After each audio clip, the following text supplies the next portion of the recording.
मंडळी आता का नाही बघा, मी वेळापूर गावात आहे. पंढरपुरापासून जवळच गाव आहे बघा हे, आहे का नाही. मग गावचा विकास झाला का?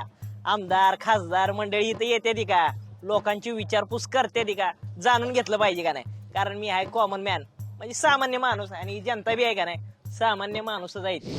बरं मला एक सांगा, सामान्य माणसाच्या समस्या काय काय असते तेव्हा सांगा बरं. अहो, सामान्य माणसाच्या समस्या कुठल्या नाहीत ही सांगा मला. पहिली गोष्ट या सरकारच्या माध्यमातून सांगायचं झालं तर डिझेल पेट्रोल मागवलं, गॅसच्या किमती मागवल्या, प्रपंच कसा चालवायचा ही परिस्थिती सध्या सर्वसामान्य लोकांना फार मोठी टंचाई झालेली आहे. प्यायला पाणी नाही, जनावरांना चारा नाही, दुधाला तुम्ही दर देतो म्हणून सांगितलं, आज 1 रुपया सुद्धा दर तुम्ही अनुदानाच्या रूपात दिलेला नाही.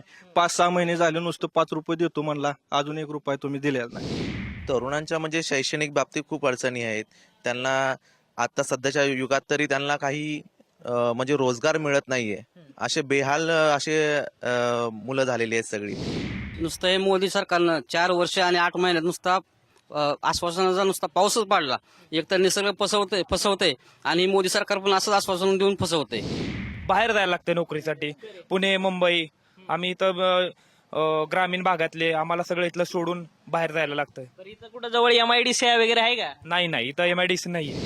रुपयानं आमच्या खात्यावर आम्हाला 0 बॅलन्सला पैसे कट होऊन जाते. कुठले पैसे? मोदी नोट बंद केले, त्यात माणसं मिलीन काय मोदी? नोटाबंदीचा फायदा नाही झाला. नाही काय नाही झाला नोटाबंदीचा फायदा. आम्ही कंगाल झालोय. आमचं इथं व्यापाऱ्या चप्पलीचं दुकान आहे माझं, गिरायकीनं नोटाबंदीमुळे. तर शेतकऱ्याच्या कुठल्याही मालाला दर नाही, कुठल्याही अधिकाऱ्याचं नियोजन नाही कसलंही. म्हणजे पाण्याचं असू द्या, कर्जाचं असू द्या, कुठलंही नियोजन नाही. शेतकरी एकदम कंगाल झालाय 2-4 वर्षात.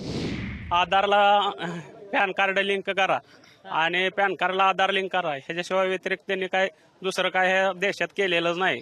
आणि गोरगरिबाला नुसतं फसवागिरीचा धंदा काढलेला आहे. मोदी सरकारच्या काळामध्ये अनेक घोषणा झाल्या आणि केवळ जुमला ज्याला म्हणतो त्याच्यावरती हे मतदान फिरलं. लोक आपल्या देशातले शब्दावर विश्वास ठेवून त्यांना दिले, पण तशा प्रकारचा बदल फारसा झालेला नाही. अनेक विद्यार्थ्यांना स्कॉलरशिप 2-2, 3-3 वर्ष मिळालेल्या नाहीत, की ज्याच्यावरती ते शिक्षण घेतात.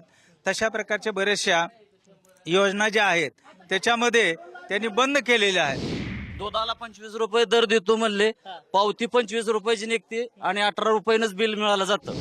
मोदी गांधी राहुल गांधी काय बरं? नवीन नेतृत्व बघायला पाहिजे की आता त्यांचं. इंदिरा गांधी, राजीव गांधींनी देशासाठी बलिदान दिले. त्यांनी आता राहुल गांधीला चान्स दिलाच पाहिजे. इंदिरा गांधींनी पूर्वी शब्द दिलेला होता की घर, अन्न आणि वस्त्र ही त्यांनी आजपर्यंत पुरवलेलं आहे. त्याच्यामुळं गांधी घराण्यावर पूर्णपणे प्रेम लोकांचं पूर्ण देशाचं आहे.